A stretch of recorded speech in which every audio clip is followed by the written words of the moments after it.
एक प्रभुदत्त ब्रह्मचारी जी की वाणी में पढ़ा था।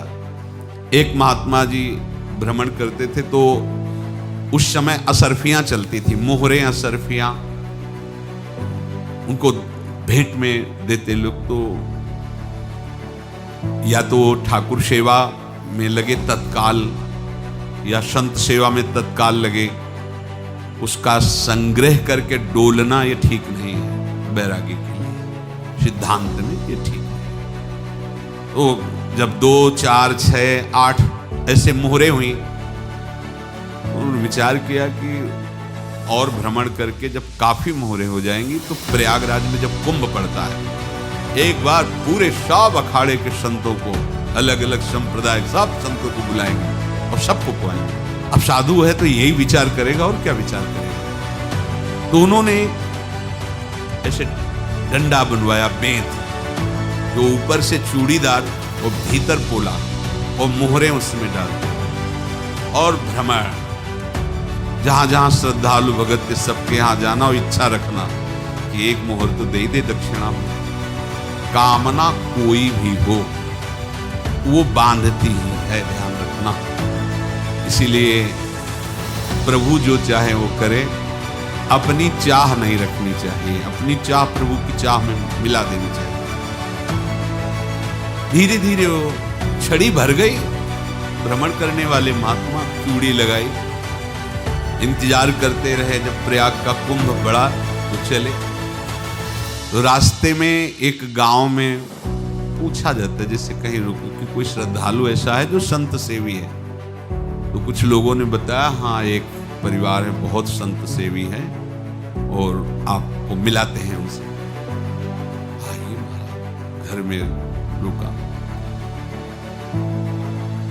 खूब अच्छा हलवा पूड़ी पवाया और जो घर के मालिक थे चरण दबाए।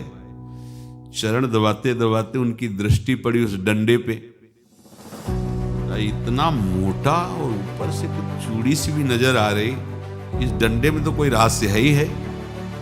अब महात्मा जी को खवा पिला के सुला दिया। महात्मा जी जब सो गए तो पत्नी से धीरे से कहा वो डंडा लाओ बाबा जी का डंडा। और चूड़ीदार जो ही खोला पलटाया तो सैकड़ों मोहरे।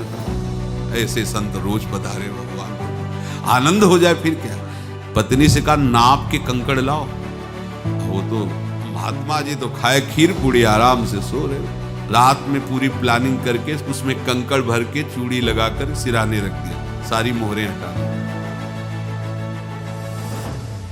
महात्मा जी आराम से छड़ी उठाए तो वजन पक्का। वैसे बड़े लोग चतुर होते हैं पर ये नहीं जानते कि कर्म कितना भयानक होता है।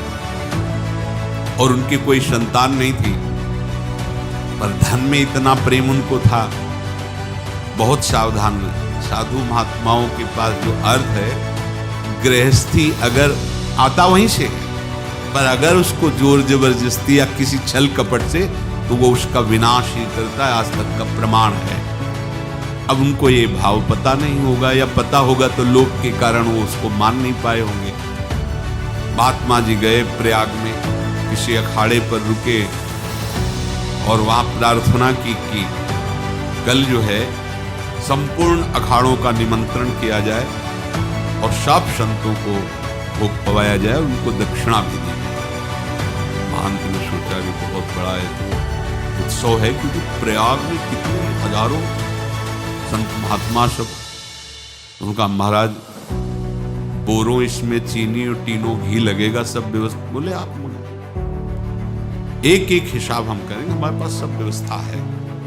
बोले कुछ तो पहले दे दो, इकट्ठे देंगे हम। उनको था कि अगर हम छड़ी खोला और 2-4 मोहरे दी, किसी को पता लग गया तो गड़बड़ हो सकती। बोले हम भंडारे के समय आखिरी में सब कुछ आपको दे देंगे। ठीक है। वो अपने पास से पैसे लगाकर खूब जितना सामग्री सब लाए लाखों की और सब संतों को निमंत्रण कर दिया। संत जन निमंत्रित हो गए, भंडारा बन रहा है। तब वहां के महंत है और उनका देखो भंडारा भी बन रहा है, संतों को निमंत्रण। अब आप अर्थ की व्यवस्था कीजिए। क्योंकि इतनी बड़ी हमारी सामर्थ्य नहीं थी जितना हमने किसी तरह हमने व्यवस्था की। अब मुझे अर्थ चाहिए, तभी आगे की व्यवस्था बढ़ेगी। संतों को दक्षिणा देंगे और जिनसे अर्थ लिया उनको दे। देखो रसोई बन गई है सब। उनका अच्छा तुम्हें विश्वास नहीं तो यार चूड़ी खोली, उनको तो था ना कि मोहरे हैं कंकड़। तो अब जैसे कितना उनको सदमा लगा होगा, हजारों संतों का निमंत्रण, रसोई बन, मतलब संत हो के छल कपट। तो उनका महाराज आपने तुम्हारा नाश कर दिया जो महंत थे।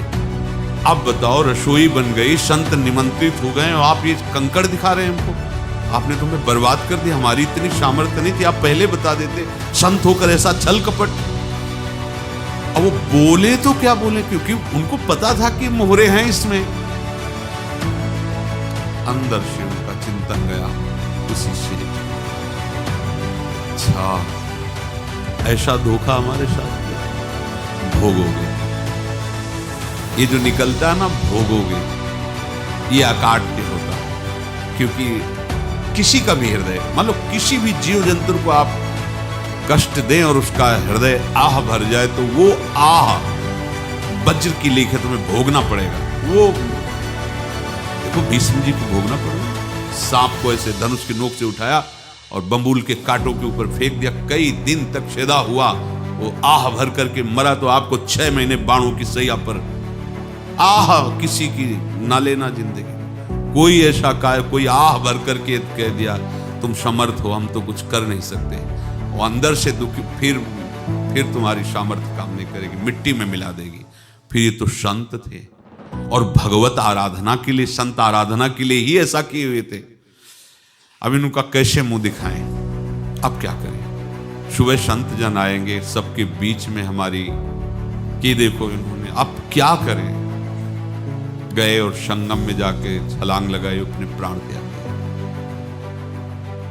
अब उनके तो पास मोहरे थी और व्यापार बढ़ा और 9-10 महीने बाद ही लड़का हुआ।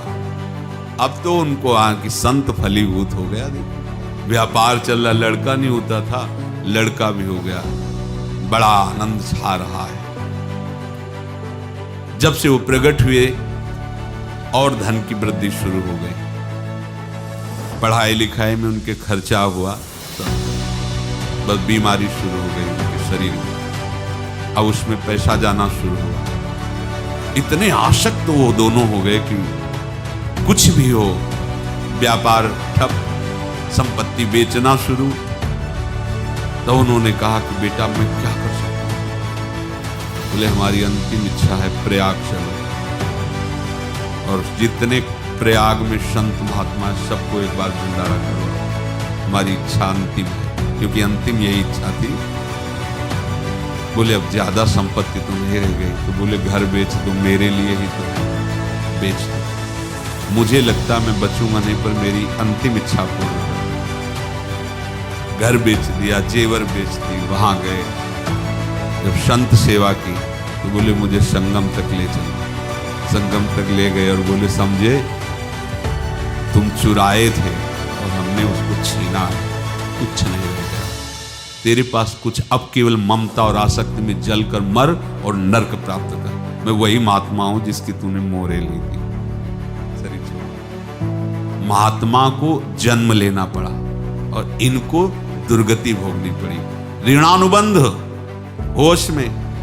ऐसा नहीं कि आप जो कर रहे हैं कोई देख नहीं रहा, कोई हिसाब किताब नहीं। जो कर रहे हैं अवश्य में भोक्तव्यम। बहुत सावधान।